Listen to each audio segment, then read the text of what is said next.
এই শীতে আপনার উইশ কি? শীতে উইশ কোন এক স্নিগ্ধ সকালে প্রিয় মানুষকে নিয়ে বের হব চা খেতে। কই যাবেন চা খেতে? বাসার আশেপাশে। বাসা কই? বাসা মহানগর।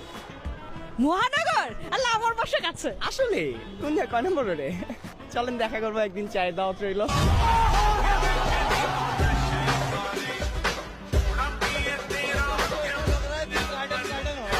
আমার উপর চলে আসলো।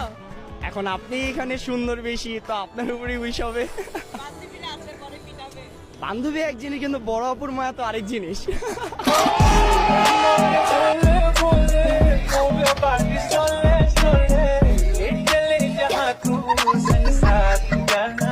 এমন কোন মানুষ আপনার পরিচিতদের মধ্যে যাকে দেখলে আপনার এক কথাই বলতে ইচ্ছে করে, ওরে বাটপার? নাইম, ওই যে সামনে দাঁড়ায় আছে, দেখ মন, ওই যে।